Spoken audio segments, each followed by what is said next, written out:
Hello, commoners. We are here recording the last knowledge element of the first iteration of the Commons Economy Roadmap. I'm very excited. I'm Giulio, lead of the project, and I'm here with Nena, Jain and Shaila Agha from Regen Foundation. They're also involved in other projects, but they will tell us in this hour. In short, the Commons Economy Roadmap is a project meant to be an open research and promotion protocol to show to the world and to connect and to produce research about what are the best projects in the commons economy space, let's say. And so we produce research and marketing materials for them. There is a business model that you can look into in the website. And we are launching the second iteration of the project in January. So stay tuned. It will be a big change. And we will broaden the governance and the protocol and the base of project. So we will move from 20 to 32. Let us know in the email if you have any questions, suggestion, or whatever. So this episode is about mutual credit services.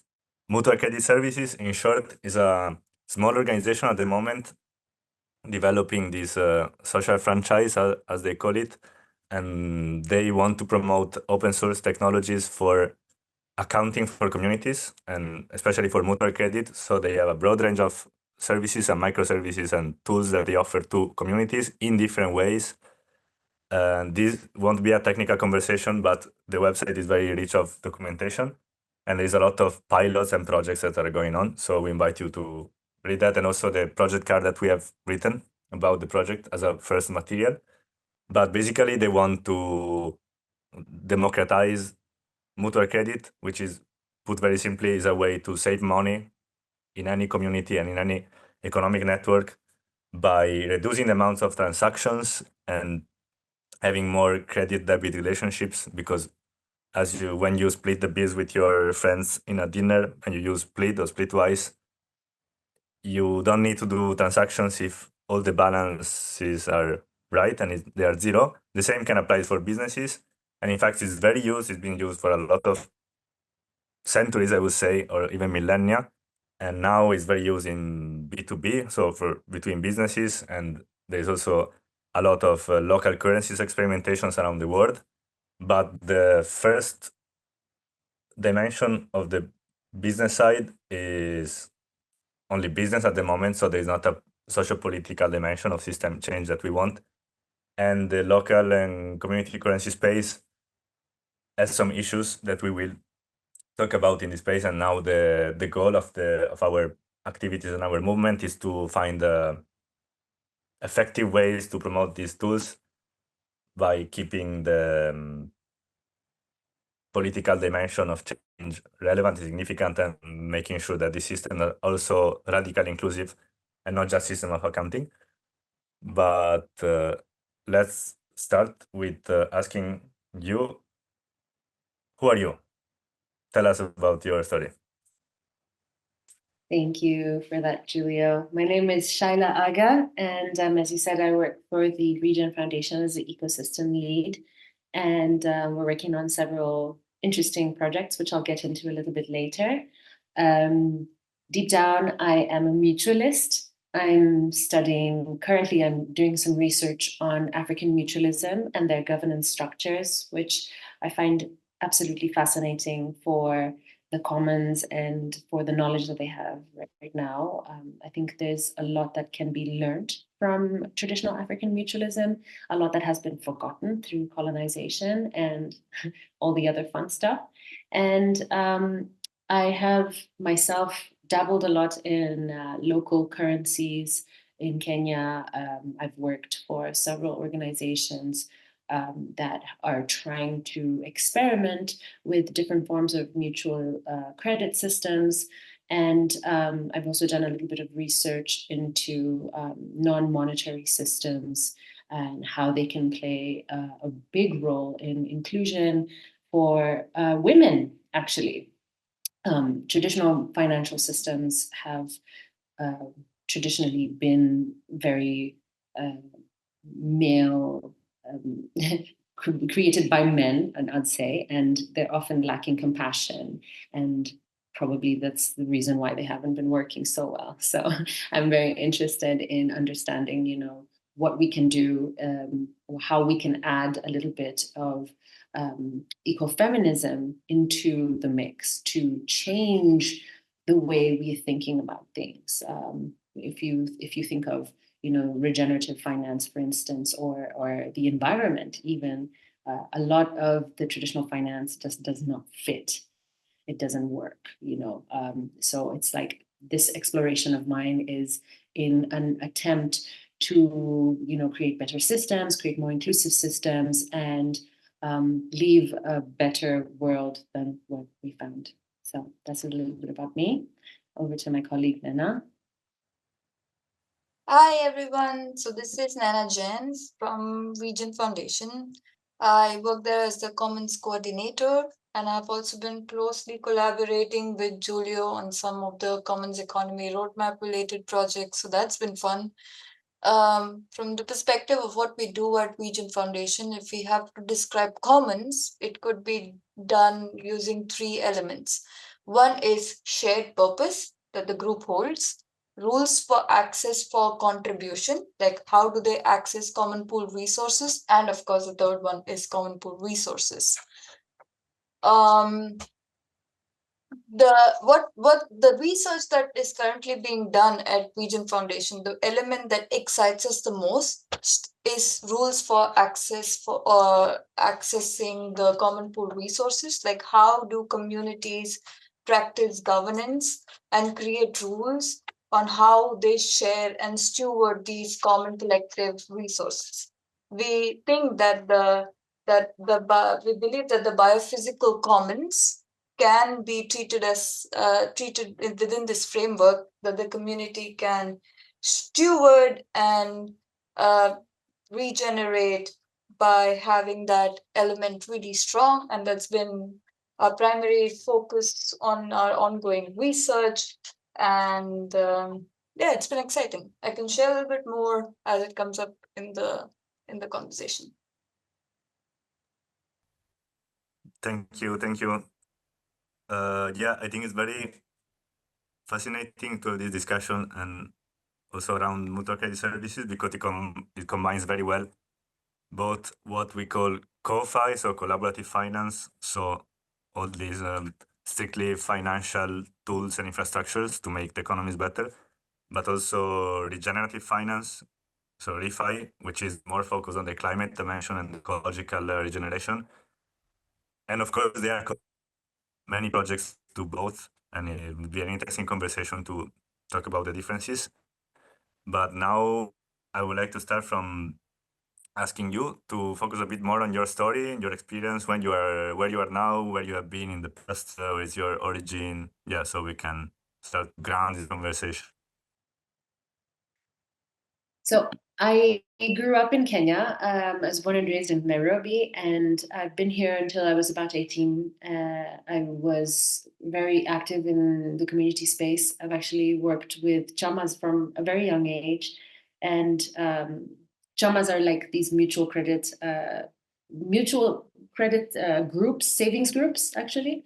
And I've had a real fascination of them since I was really young. I think mostly because my parents were both members of these, and that's what actually helped us to buy the house that they currently are living in. So I think that was something for me from the very young age. I understood the power of finance and numbers, and how you can really make your dreams come true that way. Came from humble backgrounds, and it was only possible for us through this collective pot of savings.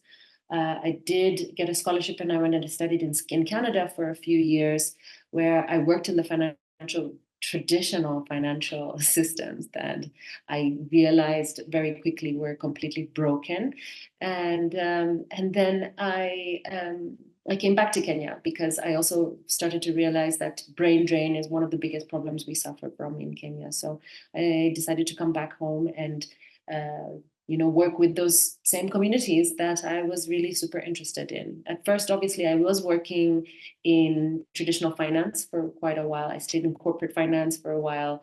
I dabbled a little bit into technology. I worked in cybersecurity firms. I work in tech firms. And then somewhere around I think the 2018, 17 actually, I got a job with the United Nations organization, the arm for food and agriculture. So it's called IFAD. That took me to Rome. And I lived in Rome for a year and a half, which was fantastic. And then again, I understood how broken the developmental space was, because it was just so bureaucratic. So if any change was meant to happen, it was going to take 10 years, and it was just, the systems were just so inflated. Like there was the pays were inflated, and the actual work that got down on the ground was very In Italy? little. What? In Italy. No. Not just Italy, but I mean, that was the No, headquarters. Italy is terrible. From my point of view, But it's terrible. So I relate a lot. So, Yes, exactly. So, and then I came back. So I've had several opportunities to leave, and then I always ended up coming back, because at the end of the day, I still felt that there was a lot of work to be done here. And I came back, and then I started working a lot in data as well. And I was working in data protection for a while too. I studied these new data laws that were coming out at GDPR, and I started working as a data protection officer. And then COVID hit, and I lost my job. And I moved to a little village in Kilifi County. So that's where I ended up really, really interacting with community currencies, and worked a little bit with Sarafu for about 2.5 years as well. And and that's when I could say I had my proper transition into regenerative finance. I probably became a farmer myself. I studied syntropic agroforestry, and I started working with a lot of chamas, trying to engage them and make them understand about circular economy, and trying to get them away from dependency on external seeds or fertilizers, showing them that they can do everything on their own, trying to go back to the traditional methods of farming that we had back then.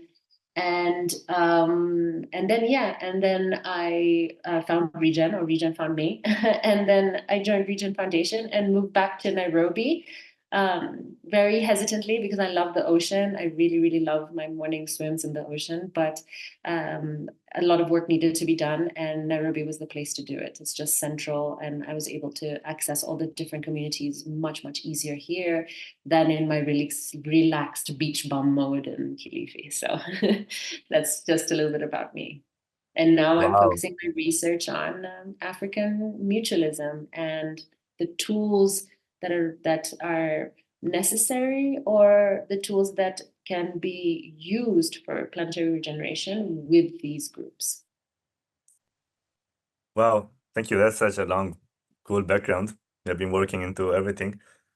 The listeners cannot see it, but the light came back in your house, right? You had a kind of blackout in the area. Nice. Nice. Yeah.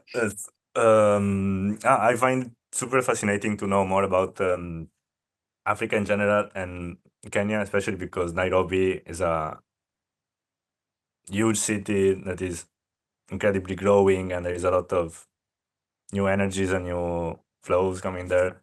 And I see this kind of big transition from the West being a bit decadent and all broken, and then the global South, which is much more affected by global collapse than the global North, but at the same time, it also has the new a lot of young people, a lot of new energies, and people want to do stuff. And yeah.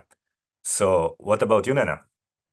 So, about me, I was born and brought up in India, and I lived by the ocean all my life in a city called Chennai, which is in the south, closer to Sri Lanka.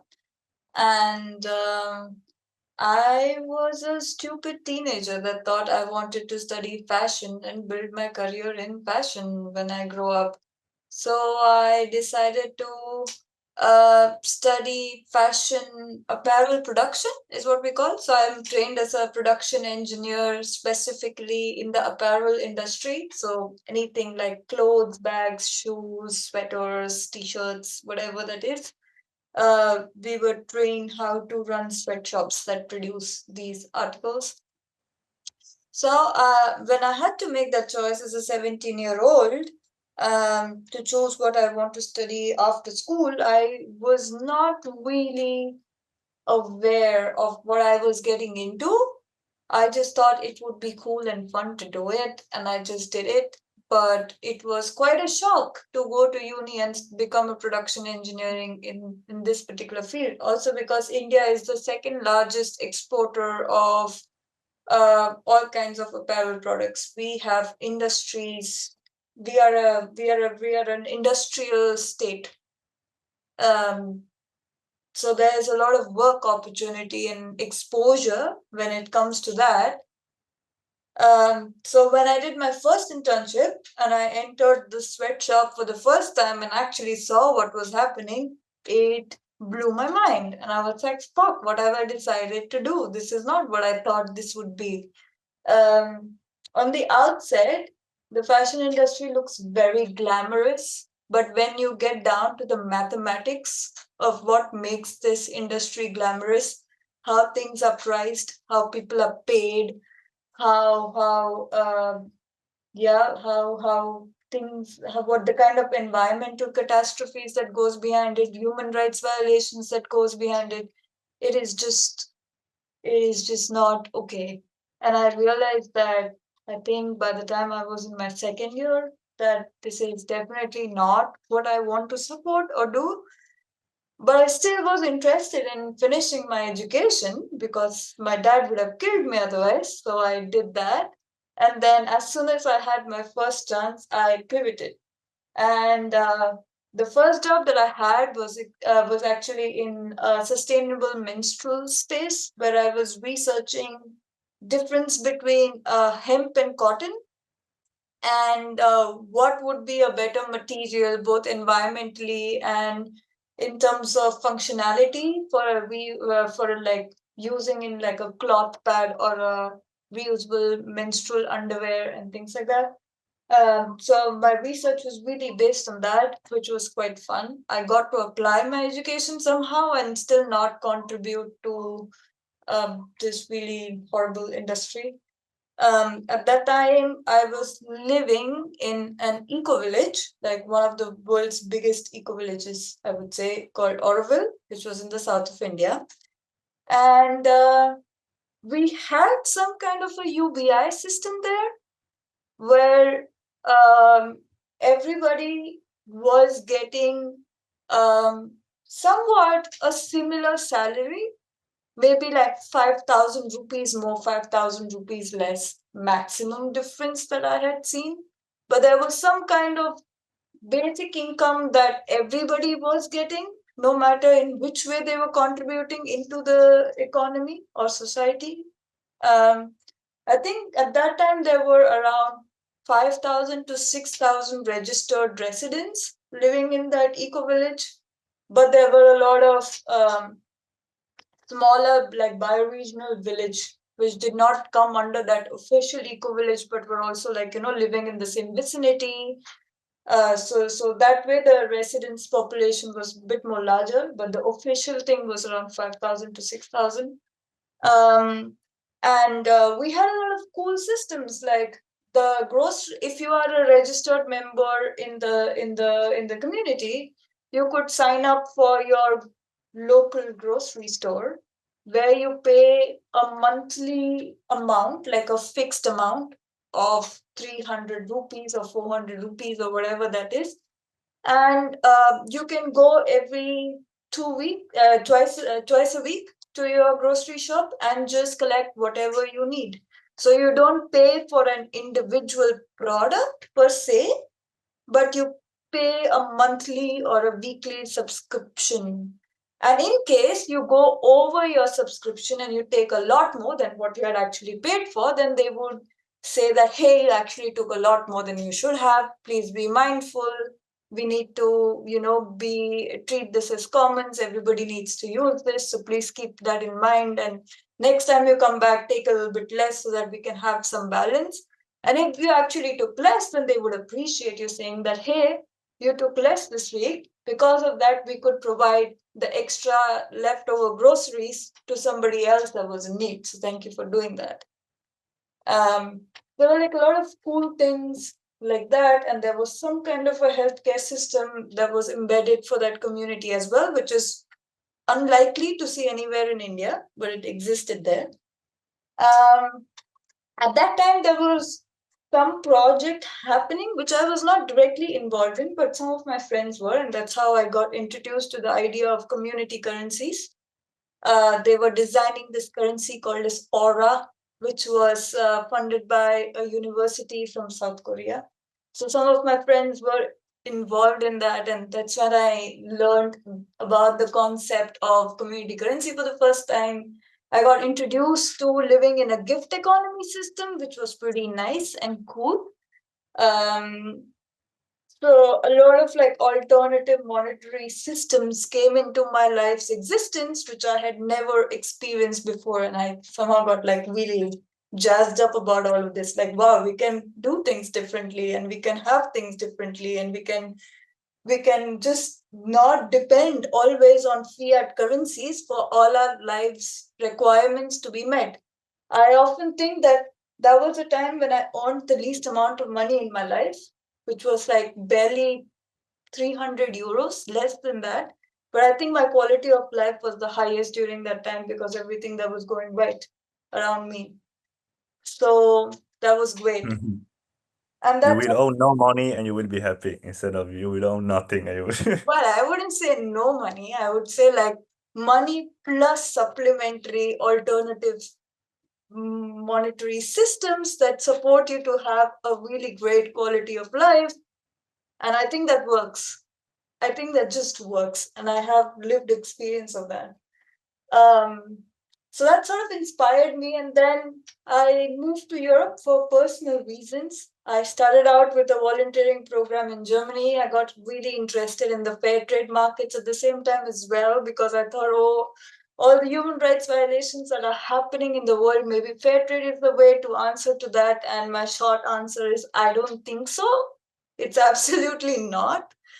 So that was a good lesson. And then through all this way, I found my way towards Regen, I would say. And yeah, it's been 3 years and I've been working here and it's been great. Great. Great.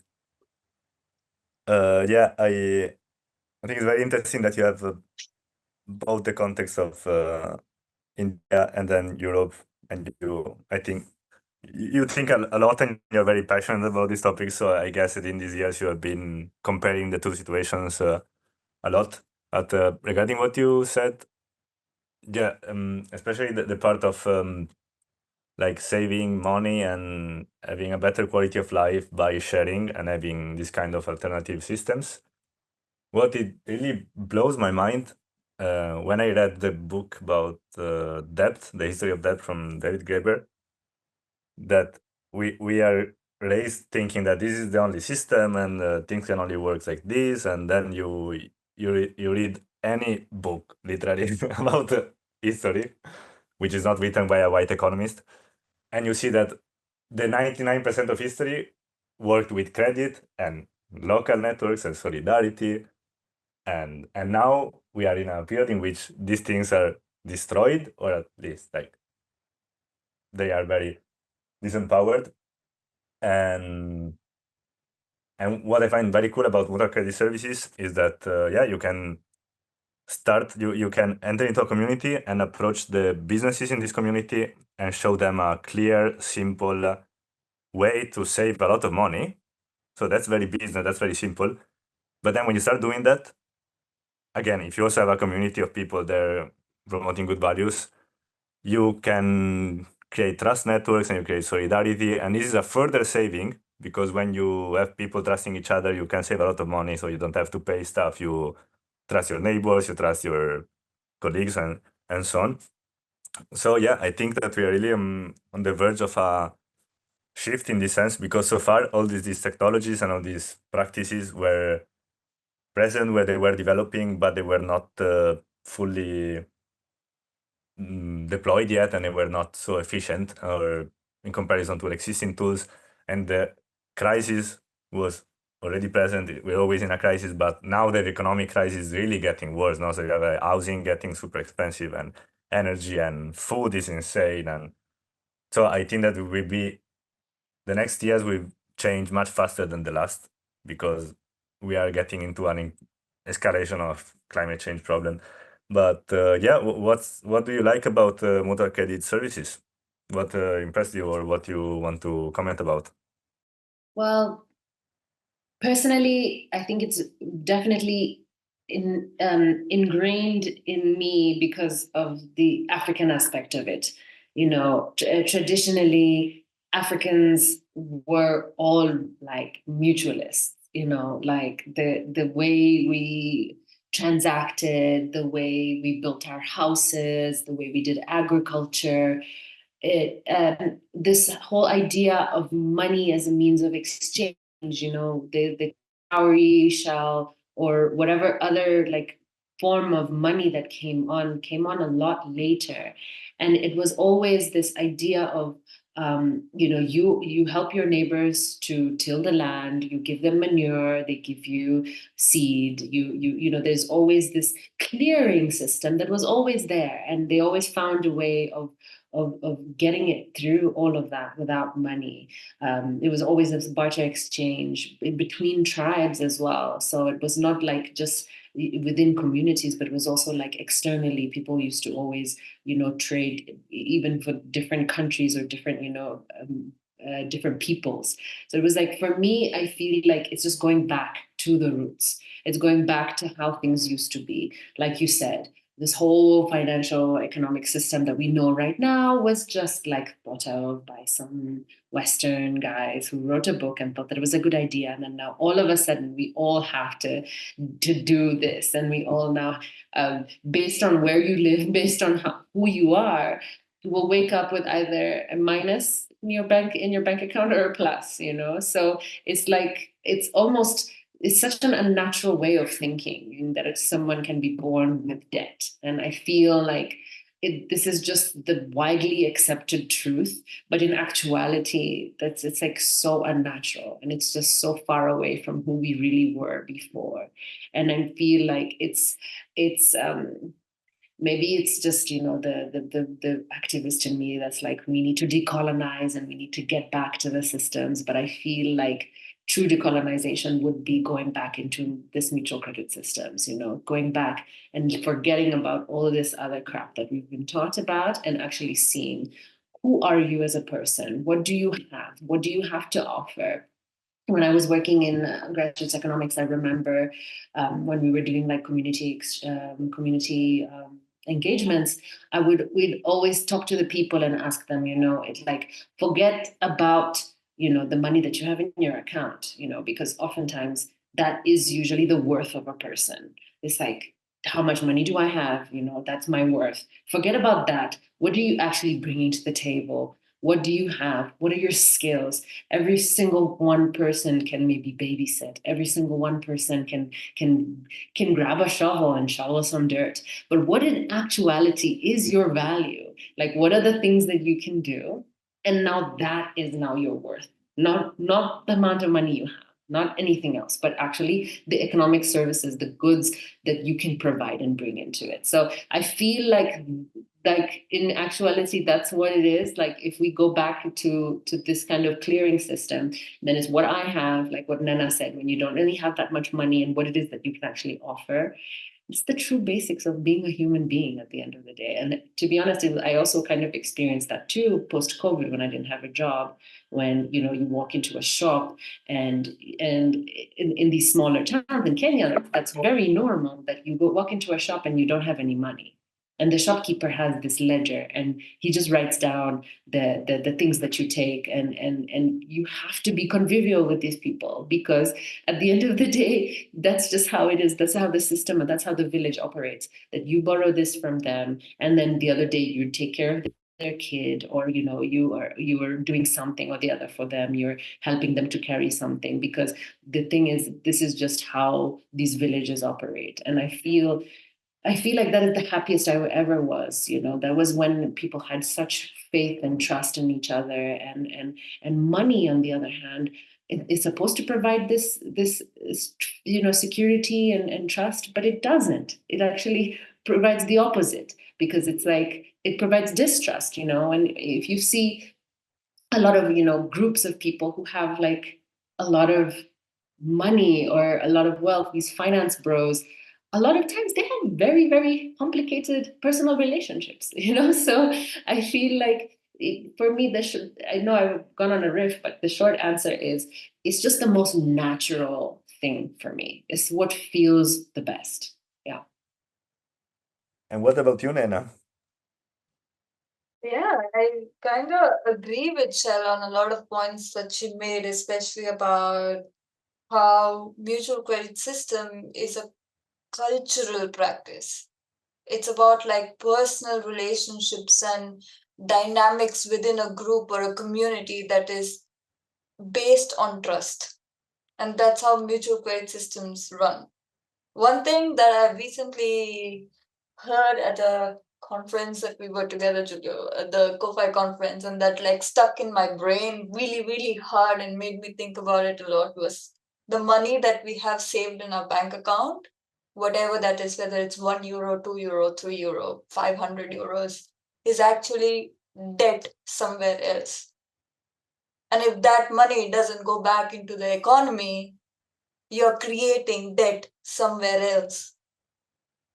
And that just blew my mind. I was like, fuck, so the amount of money in my bank account, it may be my saving, but it is somebody else's debt that I am just holding on to, that somebody else is not being able to pay back, or whatever that is.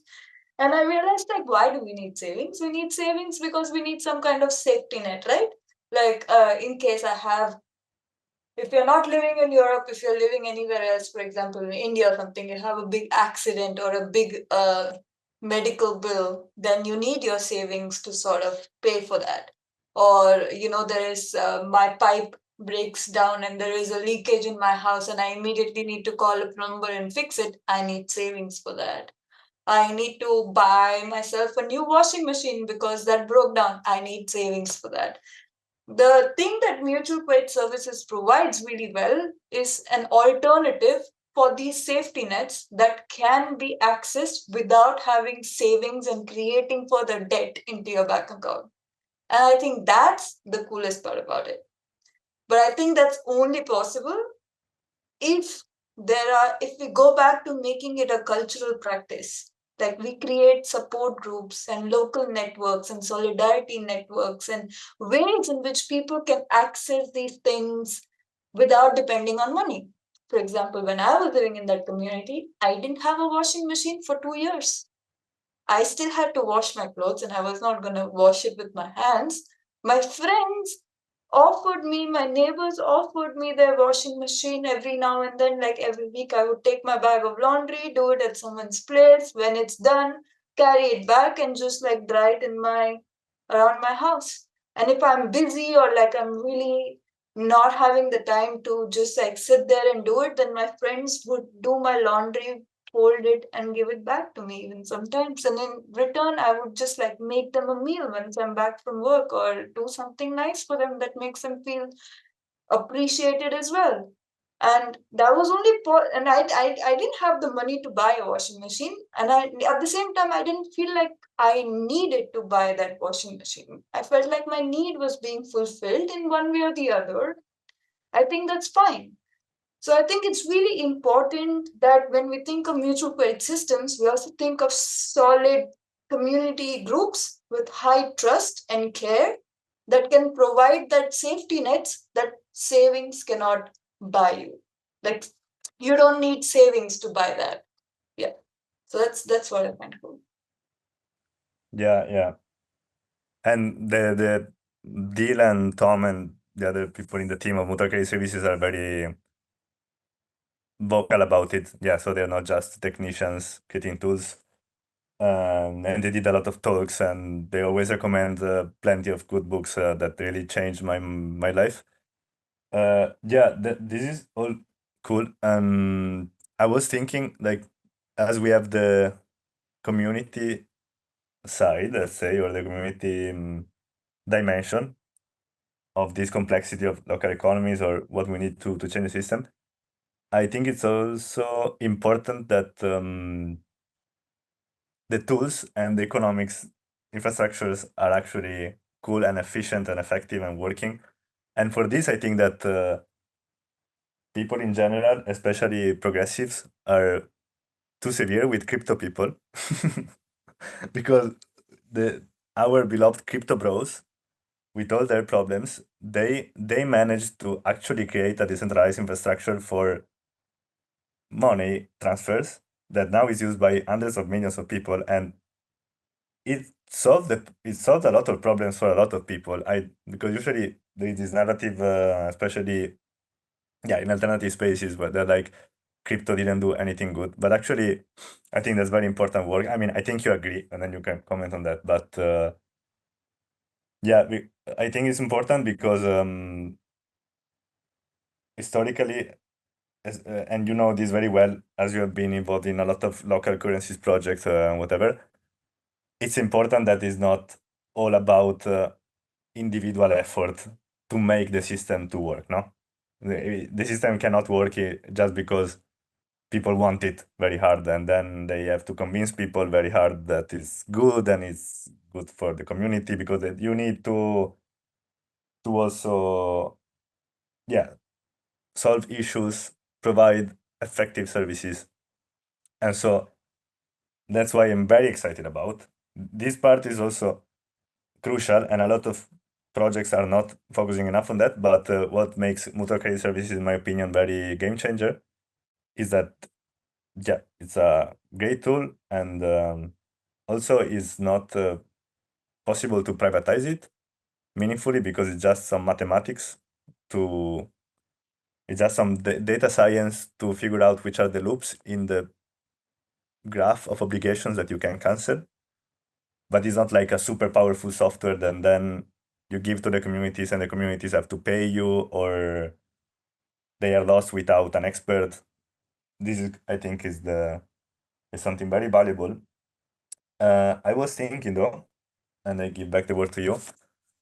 How do you see this kind of new, but not new, tools and infrastructures for mutual credit and local economies to be helpful for the regeneration of the planet and the holistic regeneration, including also non-human beings and the biosphere and all these kind of things? Yeah, that's a fantastic question. See, regeneration, or like the environment in general, is not like an externality to like our current economic system. It's like extremely tied in, and living in Kenya, I can tell you firsthand, there is no economic prosperity without environmental prosperity. In 2021, we had one of the worst widespread droughts that we've ever experienced. We had 70% of our wildlife lost, by the way. Yeah, it's okay. They came back. This is why it's, regenerative. It comes back always. But no, they didn't all come back, but we did lose a significant amount of wildlife. And it was really, really bad. Like I remember just driving and seeing carcasses on the side of the road. Like it was really, really bad. And during that time, we also faced one of our largest economic shocks, because we focused on we have rain-fed agriculture, and we still have some traditional forms of very, very rain-fed, rain-dependent agriculture and food systems. So when something like this happens, when we have such a climate shock, our economy really, really does suffer.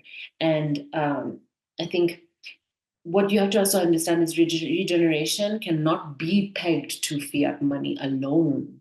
mostly because oftentimes regeneration is not an income generating activity. It just doesn't work that way. You don't just put in money into the environment and then expect, it back. It's not like that. It's oftentimes you're just pouring in lots of resources and time and effort, and it doesn't just come back immediately. So that's kind of why we need a different system to work in the regeneration space. Another thing is, I feel like regeneration cannot really be quantified.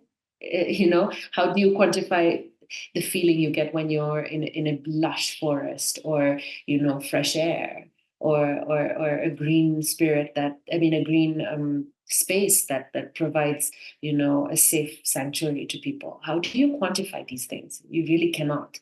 So it's like if you leave it to the traditional banking systems, guess what? We're not going to have much luck, and we're going to end up with the crisis that we have right now, which is money in climate finance. Following. This, you already know what's going on. The money that is in climate finance is not going to where it's supposed to be going. It's completely broken. It's going into other projects and just greenwashing and all this other garbage. I think they said it was like less than 3% of all climate financing and carbon projects actually is effective. So it's like you cannot leave it to the traditional systems. You have to leave it to a more robust system, which I'm assuming, or I kind of feel that mutual credit services can play in there.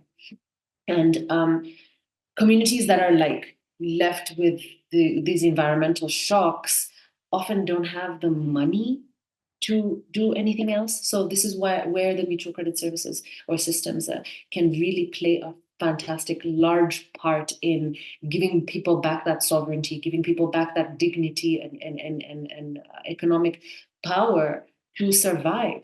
Because like I said, imagine, you have this kind of drought and all these people are now in this problem. They can't do anything, but they still need seed. They still need to go and buy water because there's no water. They still need to go buy food. So what are they going to do in these systems? That's where I see them it playing such a big role. They can really use these systems to come back and actually get back on their feet. So yeah, that's my example. Yeah. Can I just continue?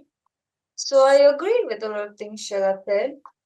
When I think about my background, which is specifically in supply chain, production engineering type of thing,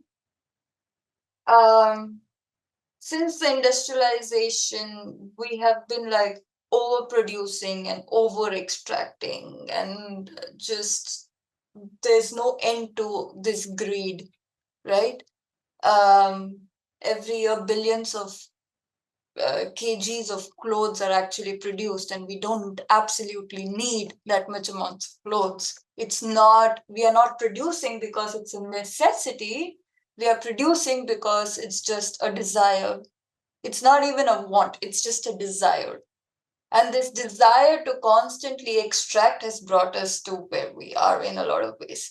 Some can also argue that it was the enclosure movement that started all of this, but I think what really take the fast 10 times X devastation was really industrialization.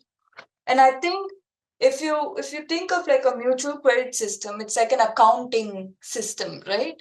Where you have credit and you have debt, and then there are rules around how this credit, how this debt would be paid back to the creditor.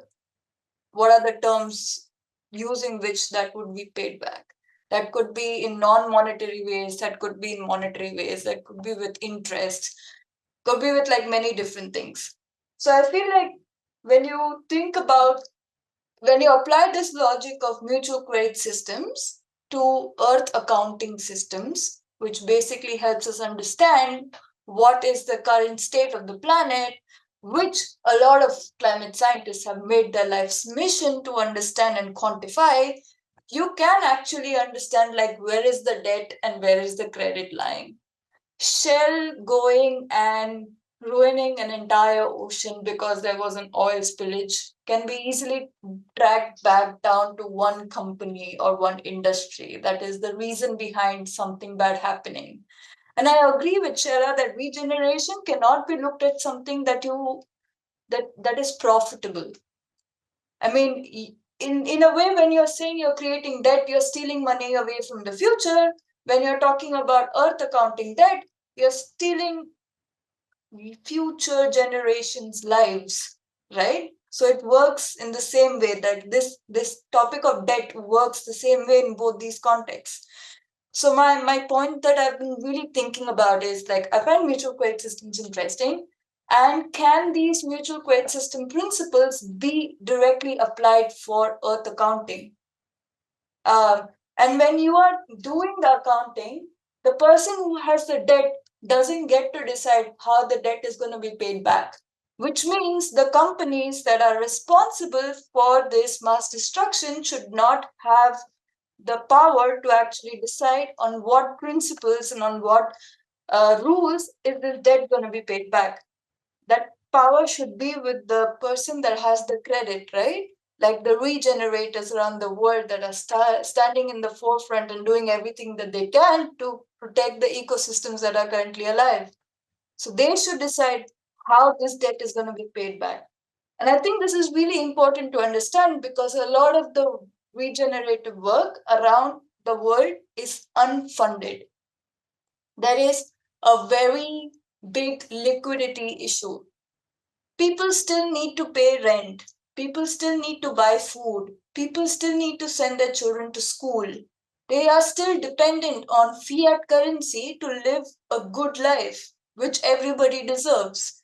You can't expect somebody to do regenerative work and live and like sacrifice their life. It shouldn't be just an altruistic act. I think it should be like people, if a person at Amazon deserves to get paid, I don't know, I mean the AWS Amazon Marketplace deserves to get paid, I don't know, hundreds of thousands of euros per year. I think a person actually working in the Amazon rainforest also deserves, if not the same, more compensation because they're creating something much more valuable. So I think we need to also rethink the way we compensate people that are actually working and doing regenerative activities. And I think we need to change the script on how we look at credit and debt in this whole system. I don't think personally that market is the only solution or even a good enough solution that we have at hand to actually fund this type of work. But I think if you apply the same principles that you apply for businesses in mutual credit systems and apply them to regenerative work, I think it could still work. And I think it might just work better because there is high level of trust amongst the groups that work together. I think you can also provide support in monetary and non-monetary ways, which might allow for regenerative work to be funded and progressed in a much more faster fashion.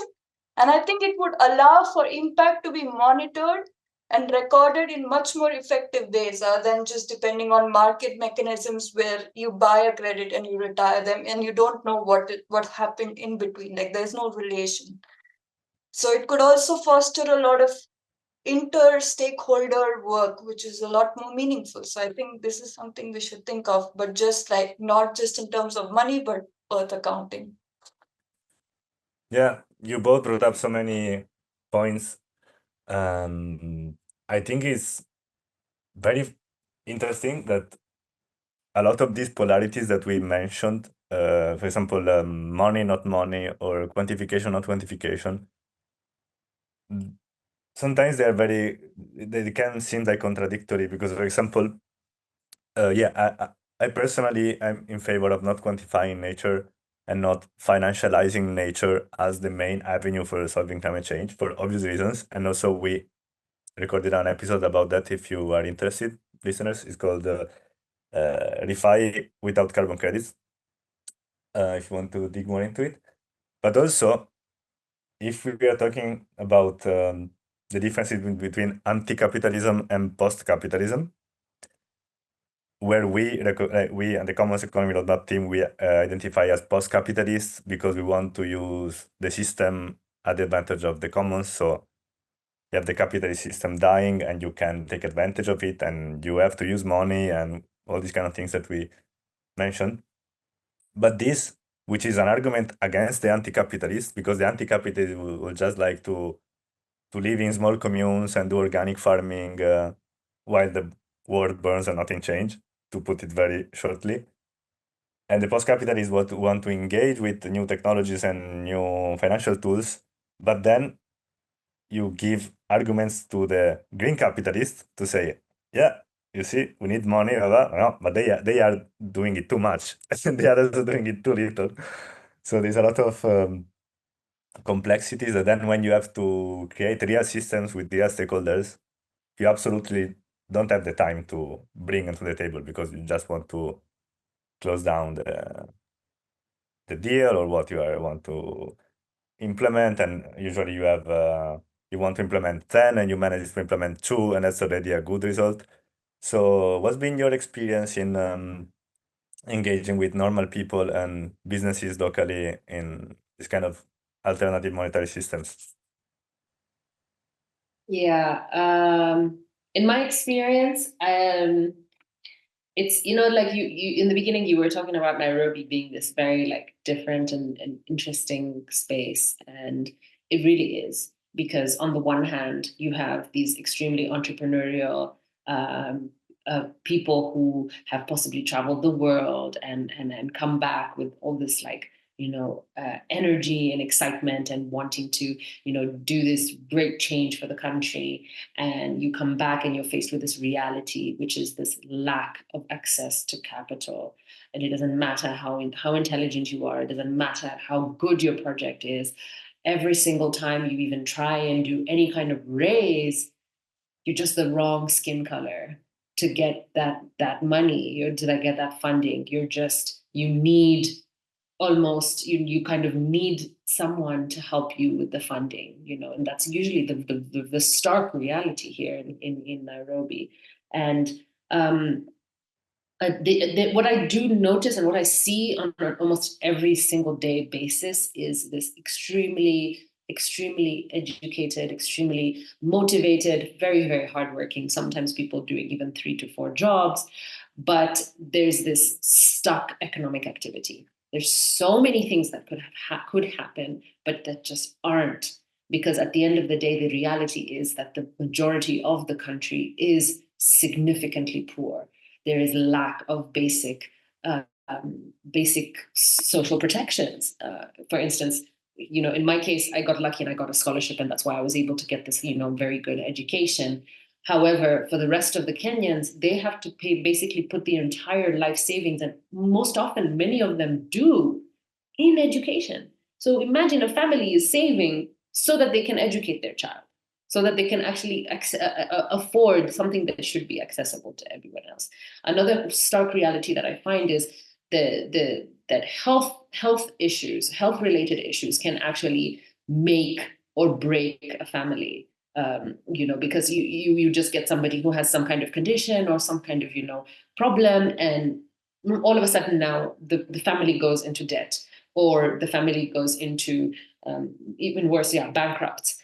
And oftentimes these social protections don't exist. So we have kind of mutual savings groups like the chamas that I was talking to you about, which are very prominent. In Kenya, people have like 2 or 3 chamas that they're part of. There's like the one chama that I have for my leisure activities, and there's one which I have for my savings and for like saving up for my house or whatever, depending on what your interests are. And that's just basically what I've noticed is just this stuck economic activity. When you move into like the village context, you have these very high trust societies, and oftentimes there is this IOU system of like, I talked to you go to the shopkeeper and you get like, I took some rice, I took some tomatoes, and he writes it down on his ledger, which is a physical like book. But at the end of the day, he can't use that to go and get more stock. And this is where like I'm just trying to put the relation. This is where I actually think that it could be really, really beneficial, because then there's all this activity that could be unlocked by this turning into a voucher that this person could have then used say, for me to create the website for them or to create a social media marketing campaign for them or whatever else, So, like I said, I see a lot of lower income neighborhoods operating on this IOU system, but these stuck economic activities are just there on this ledger doing nothing. So they're already operating in these high trust systems of like, I owe you, we have this credit, we're clearing it somehow, but it's just not moving. And that's why you see these other like community currencies coming up and trying to solve this problem. And I'm just going to speak a little bit about some of the things that were very, very difficult while working in this community currency space. Because at the end of the day, in these lower income neighborhoods, there is still this over-reliance on goods that are produced outside of the community. So as much as we were really trying in that situation to create this, unstuckness and getting these vouchers to kind of move, at the end of the day, the shopkeeper still needs gas to run his motorcycle. And the fuel operator will never take a freaking voucher. I'm sorry, they just never will. So if in my experience, when we tested the system out, with the Sarafu, what ended up happening is you could see that there was a lot of shops that ended up still having this dead this token, and they just were not able to use it further, because at the end of the day there were still so many external items, would be it rent, electricity, bills that just could not be paid by this system. So there was this over-reliance, there was this lack of production, which is something that I now looking back can think and see how it can be tackled. But it's this communities have to kind of get out of their heads and stop relying on these foreign or these outside things that they think that are so important, things just like even fertilizers, seeds, batteries, plastic, soda, like pop, things that they're just not producing. For instance, they could be producing coconut water and pineapple instead, but now they're interested actually in these other items. So what I saw is that there was this lack of circular economy, because there was just not enough production locally to satisfy and to have an actual trading system that was sufficient to completely like work basically, and for the vouchers to completely move from point A to point B. So if you have this voucher system and it's working, it's great, but that voucher should continuously move. This is my understanding, my very basic understanding, rudimentary understanding of mutual credit systems. You don't want this thing to be a one-time or two-time transaction, but you rather want this voucher to move continuously in the community, which is what I was not seeing at all. So unfortunately, we just have to go back to our roots and understand that for communities that, say, the Berkshires, for instance, that have all their basic needs met, they're not struggling with basic needs, then of course they can use the Berkshires for a cup of coffee and for a scone or a muffin and whatever, and that's going to rotate completely in the community. But when it's basic needs, rent, healthcare, fuel, and that's what they're using it on, I'm sorry, forget about it. It's just not going to work. So from my research, from all the work that I did, I understood that the infrastructure already existed. So that's so simple for the uptake to go, because already people were borrowing, already people had these IOUs, the ledgers existed, people understood it, but it's just not there. And I'm currently reading a book called Small is Beautiful by Schumacher, and I think it's really interesting how he talks about, in rich countries, the problem now, or the issue now, is the education for leisure, whereas in the poorer countries, it's about the transfer of technology, because that's the problem. Everybody wants to transfer the technology to the poorer countries or to Africa, instead of the technology actually coming from these Africans. Because you see, from what I saw, these people have all of these. Like, they have the alternatives to pop. They have the alternatives. They know all the things that we can already do. There are so many things we can do. We have unlimited sunshine here. But for some reason, solar technology is like not being you know, it's not being, first of all, subsidized. It's not being what's the word? And when the government like is really trying to incentivize. It's not being incentivized. It's not, there's no tax deduction. There's no tax. There's still a tax on solar items, you know. So for this to really truly happen, and I really do believe that it can happen, there has to be so much education towards this, like in a dignified manner, you know. I'm not going to go with PowerPoints or try and explain these complicated economic frames to them, but, you know, use stories of the past to make people understand and fully understand. And that's the only time I can see the true implementation, you know, kind of like in the footsteps of the Bitcoin diploma, where they translated it to all the different languages, you know, they're having workshops, they're making folks understand what truly is. Because at the end of the day, what I saw with the community currency is that people did not understand the use. They did not understand the why. Like, they just thought that this is just an extra thing that they were doing, but they didn't understand the why. And I think once people understand the why, because the systems already existed, then the people already knew what it was, the uptick can be much better. But Yeah, that's a lot of good points. It would be good to ask to the team of Mutual Credit Services what's their thoughts in terms of expanding outside of Europe, because now it's mostly Europe. There are also some pilots outside in the US, in Canada, and some also elsewhere. But yeah, mostly they're here because they're European, so rightfully so yeah, they started here. Yeah, the differences in material conditions are so huge. And it's not just a matter of cultural differences, it's just another word, no? If you have to true. differentiate it. And I then just I wanted would to kind of, add something, sorry, before you go to Nena as well. Like, I'm not saying that this is not going to work here. I think it's just the focus, like, should not be on this like super rural, super poor communities, but rather in businesses, you know, like this, the way Sardex was doing it with the different businesses. The small businesses, I think this would be fantastic. You know, I read also about the vouchers for energy that were being made, and I think that's a fantastic use case as well for so many different businesses here, where they're providing services that can be redeemed then later in terms of a voucher. My partner, for instance, is working for an energy efficiency company, and I feel like that module can very, very much work in that sense. So I feel like in the business side it can, but just not in the poorer context of like for people using it. yeah, I've been to the Festival of Commoning some weeks ago in Bristol, in Stroud, and it's been amazing. It's been amazing, and it was organized by the people of Mutual Credit Services and some local groups.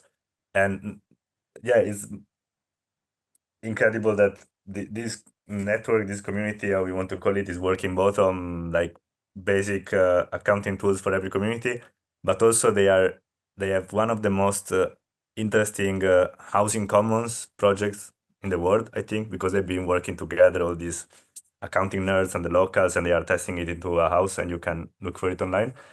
And also they are in contact with Chris Cook, which is one of these Yeah, I know. pioneers of new energy systems, and he's proposing this new currency or unit of value based on kilowatt hours instead of dollars. And that's check out on the website easily. You can find things for months of reading. And Nena, what do you wanted to comment about this? You know, when I compare my experience of living in Europe versus India, it's like very different. Austria is well known in the world, where I'm country based, is well known in the world to have a really good and strong social system, where you have where the social system is still state owned. It's not privatized, unlike in other parts of Europe, like in Germany. A lot of health insurance, unemployment insurance, all of these things are privatized. Whereas in Austria, that's like the vast difference. And that's why you can see it's been like really effective. Up until like, I think 4-5 years back, Austria was predominantly ruled by the Socialist Party here. And you can see that they have built systems that are really resilient for the community here, yeah? When a person goes unemployed here, for the next 6 months, the state is ready to pay 75% of their compensation that they would have earned in their previous job to support them while they live here.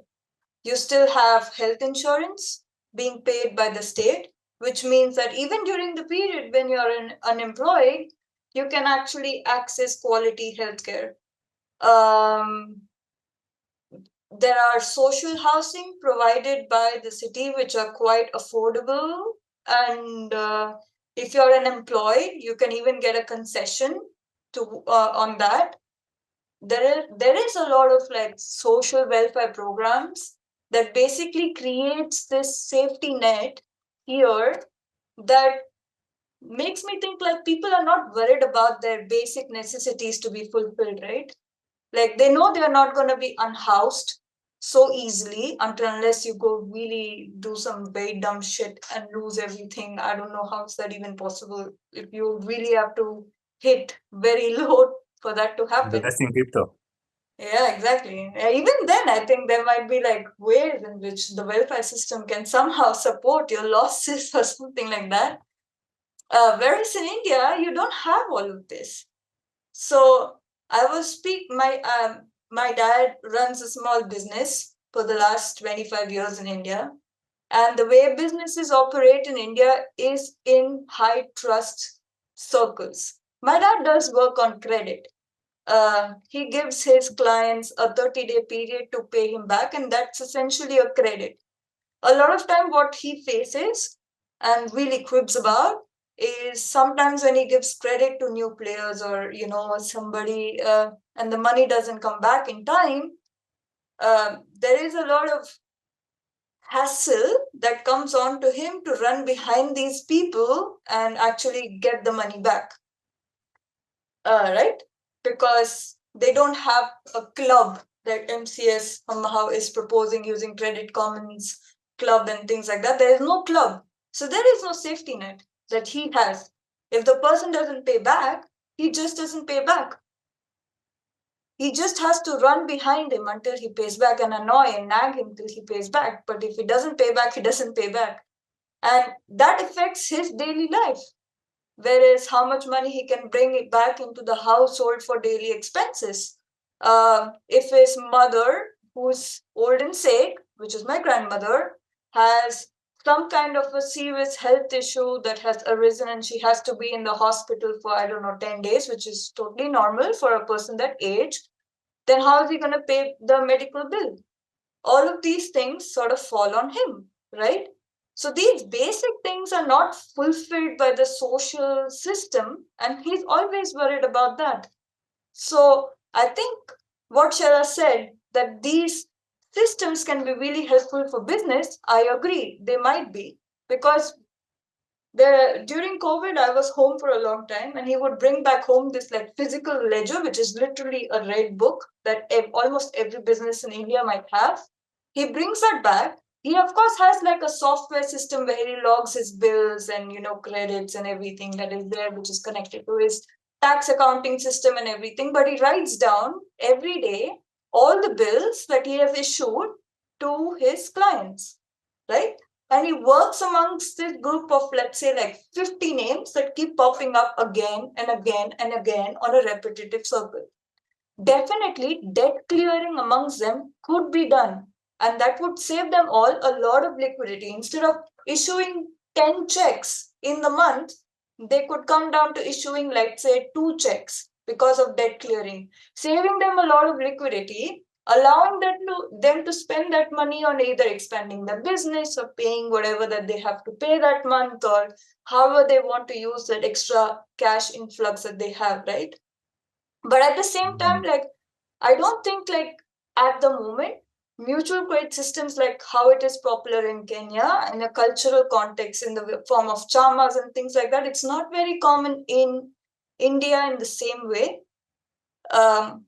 So I don't think like how could the adoption of mutual credit systems on an individual level could really be done, because people don't get that concept. It's not a part of their culture, not yet.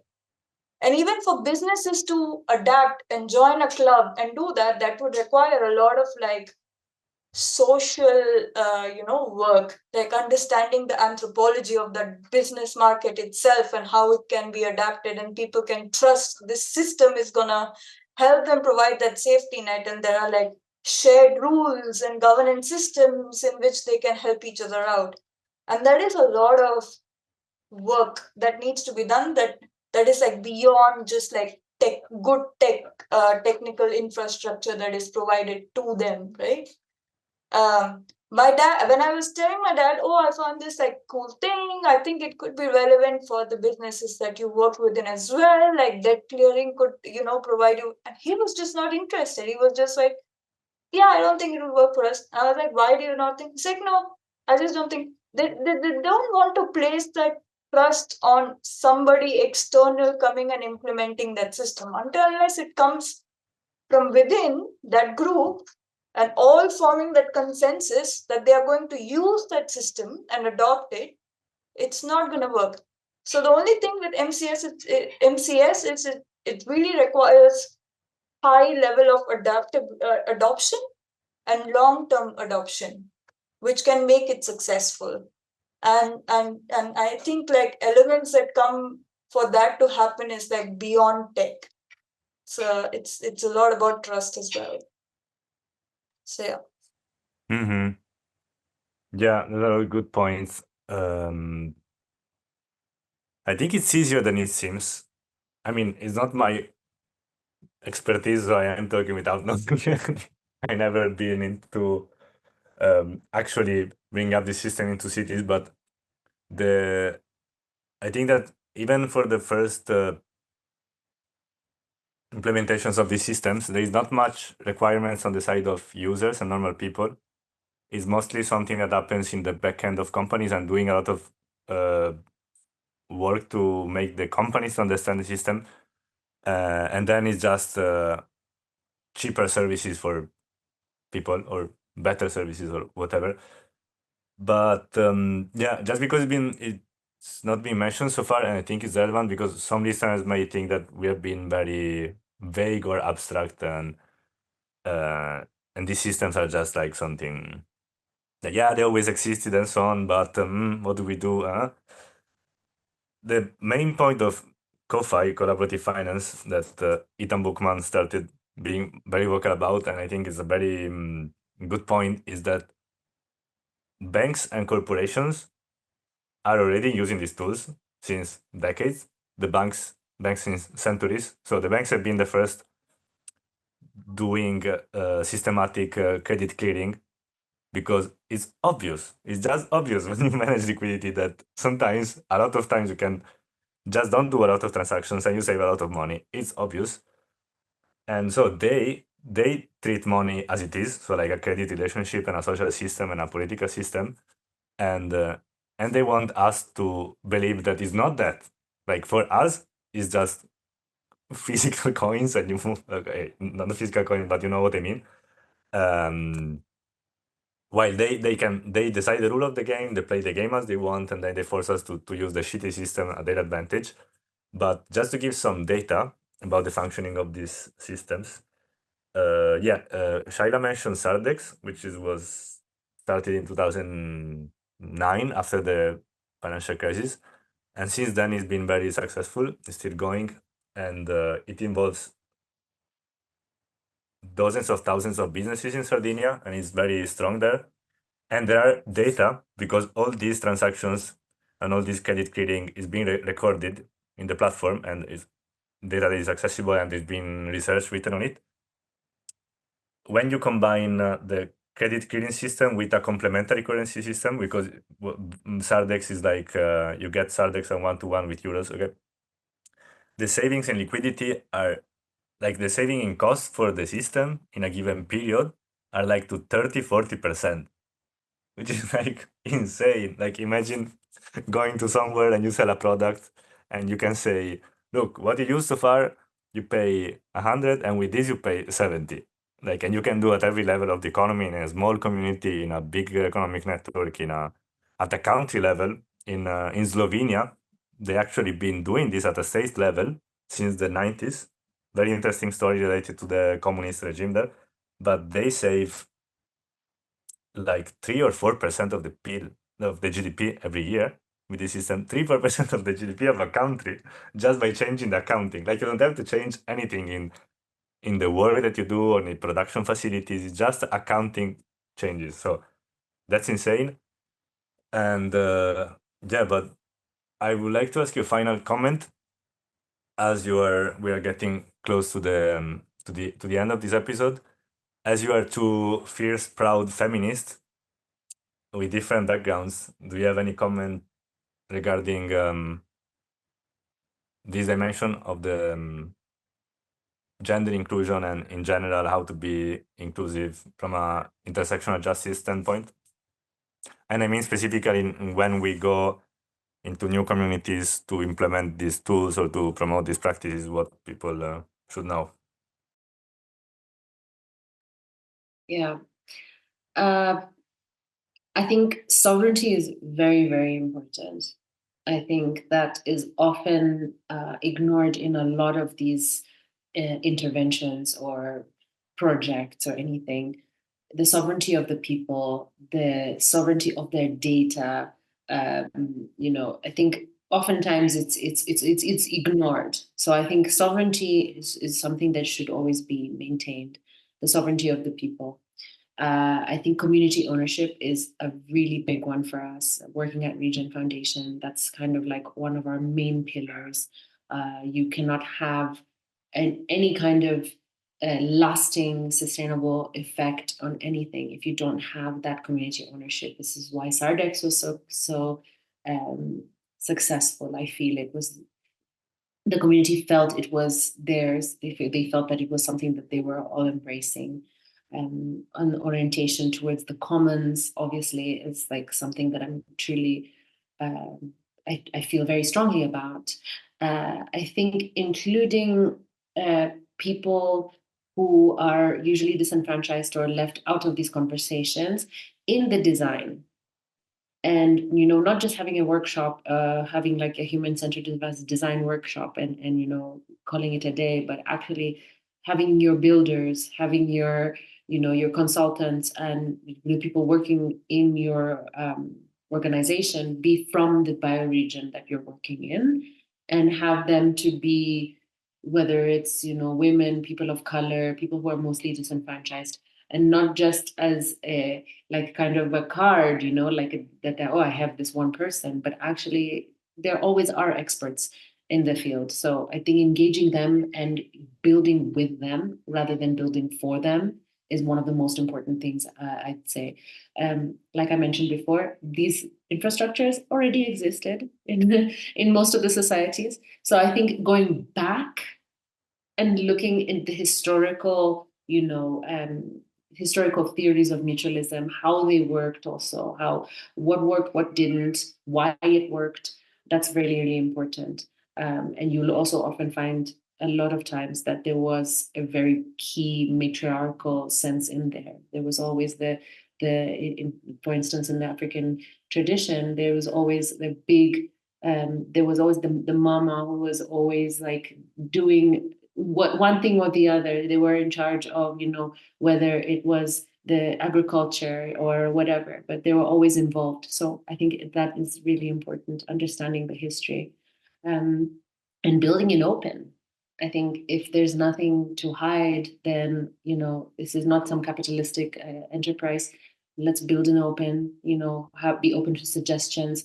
A lot of this finance communities are very gated and it's very difficult. So oftentimes for our voices to be heard, some of these groups kind of just shoot down ideas, and it's like a very difficult space to be in. Even when you go to these finance conferences, my colleague Nena, you will agree. It's tough. It's really, really tough. And it takes this ultra fierce, almost very dominant person to be able to step up and speak up. And I feel like the spaces should be a little bit more open, should be a little bit more engaging, and have the dialogue open and ready for everybody to be able to speak up, and not intimidating.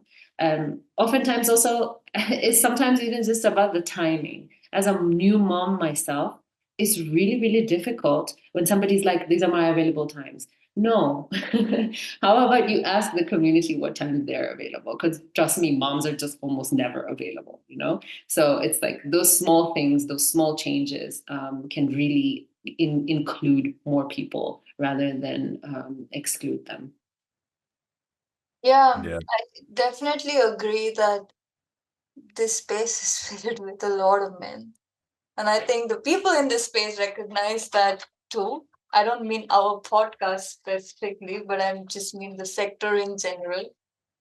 I think the book, I didn't like economics that much. I found it like very dull and boring, because I always found like the conversation to be very technical and, jarring with jargons I never understand from a non-economic background, and too much mathematics, complex mathematics in place that somehow has got nothing to do with me. But then if you look at economics, it basically started from like household financial management that was done by women. How it became a male empowered or male dominated sector, I don't know, but it's literally started with household financial management. So the book that really got me interested in economics was this book called Double X Economy, the economy of the hidden feminist economy. I think that's what it's called. And it really explained uh, like economics from like case studies point of view, and how it actually plays out in our everyday life, and how interventions from the developmental world are done based off on that. And one takeaway that I had that I still stick by is there is no one size fits all solution ever. That thing doesn't exist. I think we shouldn't go with the attitude like, here's a solution, what's your problem? Please explain me. But rather, I think every community, every context, every place will have its own drawbacks, advantages, context, disadvantages. And I think we need to start with the problem, listening to the problem first before moving on to the answers. And that also allows a lot of voices, including women and other disenfranchised voices, to actually speak up and explain their problems. And I think solutions could be much better implemented if we just did that work beforehand. And I think that's where, like what Shaila was mentioning, the sovereignty, the community ownership, and the trust building could really come from, which could help us like implement long-lasting solutions, and not just like, okay, we'll do this and we'll see if it doesn't work or it does work, and you spend billions of euros on something and you realize it doesn't work. I think that's one of the biggest reasons why developmental aid work has majorly failed. And I think we shouldn't do that mistake. There's like enough evidence to actually prove that and not do that again. So I think, yeah, for me, it's like we need to customize our solutions. We need to actually listen to the problems first. We need to understand what's like holding them back in using MCS system. We all agree that they are great, but lots of communities won't adopt them, and we need to go to first understand why and what's their actual problem, and then maybe we can make MCS relevant for them. So yeah, that's my final thought. Yeah. What I find refreshing is that, as I've been to a lot of events speaking about alternative economics and so on, and also mostly in Europe, but also once in the US. And I think it's very, very encouraging that virtually everybody is saying the same things, the same good things. And it will take time, but I think that if we keep repeating the same obvious, simple things, this at some point it will work. Yeah, it's not so simple, but I mean, just I invite you also the listeners to go somewhere completely random in this kind of regeneration or alternative spaces. And yeah, it's just striking how many similarities there are among the narratives that are being developed, the action plans for the local economies, because the basic things are simple. It's just difficult to do them, no? So it takes a lot of effort to do them. Yeah, I just wanted to ask you a final question, but it's more like an invitation. What is Regen Foundation working on lately, and what do you want to say to the listeners that wants to get to know more about them? Yeah, so Regen Foundation right now is experimenting on some very cool DAO technologies, retroactive compensation for communities who are already working in the regenerative space. We know there's a lot of communities, land stewards, that have been for several hundreds, if not decades of years, working on the land, and unfortunately, the traditional climate finance just has not been incorporating them into their calculations. So we want to look in and find these communities, find these groups, understand what it is that they're doing, and provide a layer of technology that can help them to let's say, get the data that they require, capture it in a more legible, understandable way that the climate finance can understand, and then get them the funding that they require. I feel like there are so many different interventions that are existing at the moment, but they really don't incorporate the actual community that's working on the front lines. So just looking into how these communities will govern that compensation for regeneration, and then providing some information which can be anchored on chain, that can be like this ledger of regeneration, full with their monetary works and how they're spending the money, and the actual data that's attested and monitored and verified even by other groups. So it's a lot to get into in this one moment. Maybe Nena will be able to summarize it a little better. But in short, I'd say that that we are in the process of building the tools so that the communities on the ground can govern and direct the flow of money themselves. So, like I said before, we're really, really into sovereignty of the communities. So, and them owning the intervention themselves.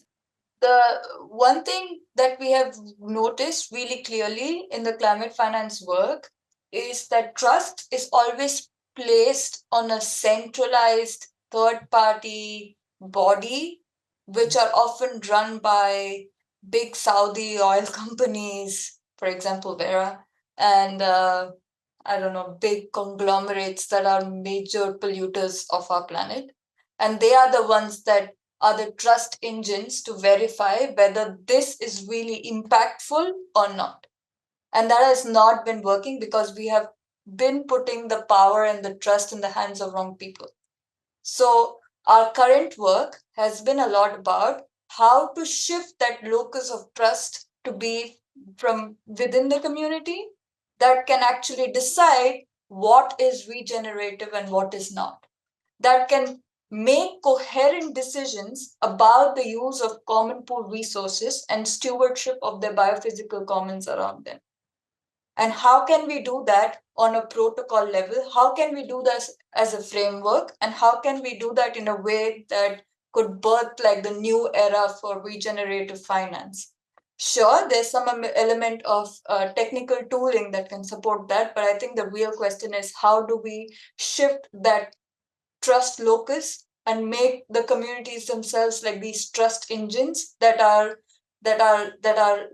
solid and that are validated in the larger climate finance without depending on an external entity to do that for them. So I think that's been our current work. And if you are interested to know about it, we release newsletters on a periodic basis, and you can sign up on that through our website. You can get in touch with us via email on contact@at regen.foundation. You can follow us on Twitter, LinkedIn, and we often write a lot of think pieces on Mirror and our blog, where we constantly update people about our programs and things that we're really focusing on. But in short, I think that is what our current research is on: how to change that validation system and how to put the trust back into the hands of the communities. Great, great. Also, just for context for listeners, Regen Foundation is part of this broader Regen ecosystem with Regen Network, the blockchain project.